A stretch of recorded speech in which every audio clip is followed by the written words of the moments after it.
Good morning, millionaires. And it looks like I cut myself shaving. Who knows? I don't care.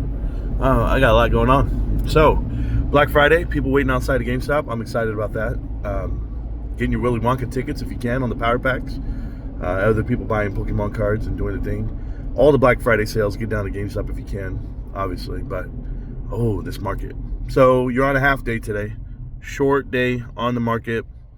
And you woke up to what? Pre-market having you at $23 and some change, and then it opened up at 22 and a bit. So $22.40 right now as I'm sitting here talking to you.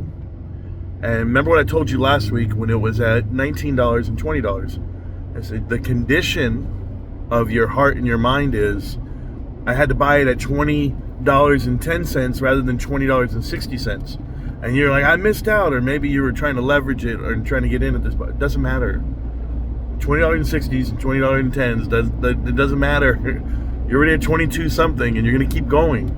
And yeah, you go retest 32 and you go retest 24 and you go retest 28, all the rest of the retests. But a lot of these psychological differences that you have to deal with are all based off of your emotion.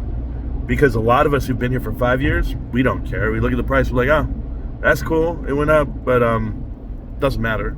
And the reason why it doesn't matter is because, I'm going to tell you why.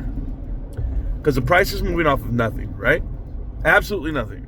You can tell me it's Michael Burry tweeted, but the market wasn't open when he tweeted, and you think people are going to remember the next day, like, hey, he's talking about GameStop. Some people that I talked to on Thanksgiving were like, he did what? They didn't even know about the tweet, and they're invested in GameStop. So I was just like, yeah, you don't pay attention? They're like, no, I'm bleeding. It's okay.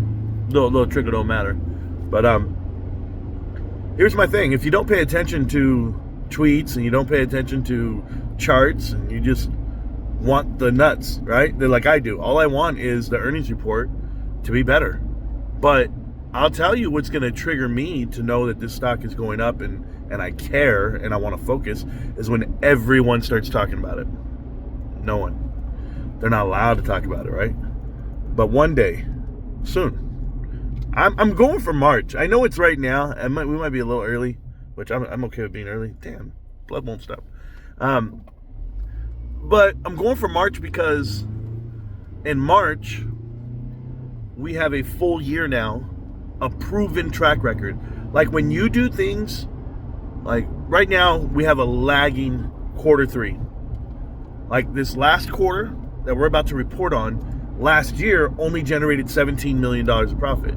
So that's what I mean by lagging. We only generated $17 million of profit, so it's still connected to our trailing 12.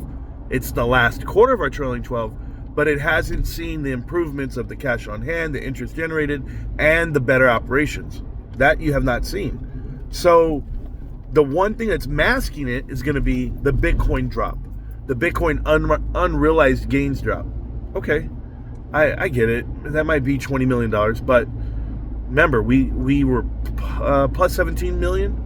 We're going to be plus 117 million, even with the 20 million taken off from Bitcoin. The only thing that's really going to stop us, if anything, would be inventory influx. Like if we increased our inventory that much, but I think the power packs, the digital power packs, that website, I think that's going to offset because it ran the whole quarter, even though it's in beta and it's limited supply and all of that.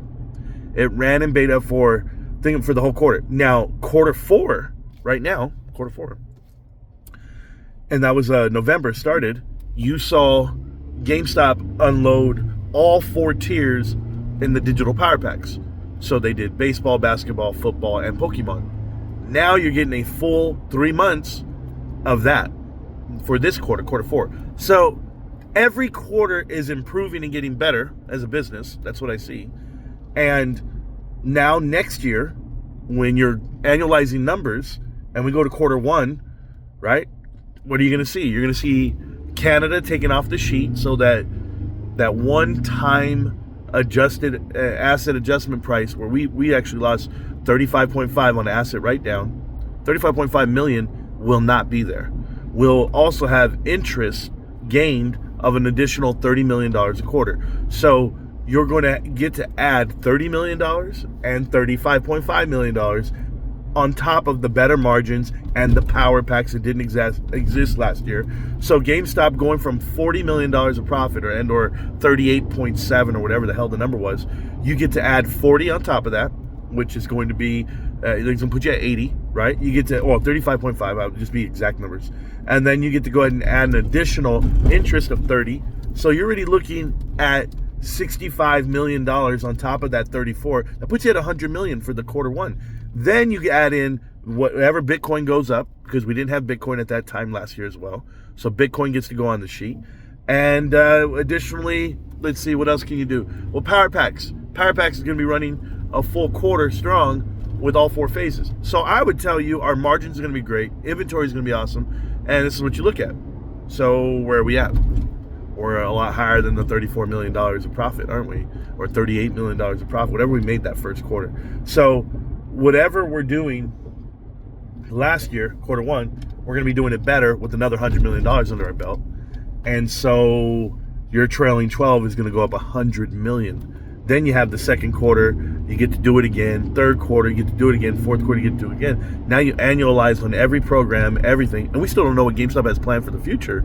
So these are all the benefits of being in GameStop for quarter after quarter after quarter after quarter. It's always getting better. So that's what I want to focus on, and that's what I want to tell you guys this morning. Pay attention to what's coming, even if you're not, then, you don't have to look at the chart to tell you. But for me personally, oh, hell yeah, man. Come on. Cash on hand, warrants, the bondholders not asking for their cash for a long time.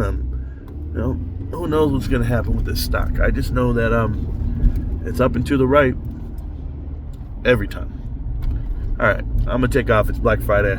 I have things to do this morning. I'm looking for breakfast. I'll see you guys. Peace.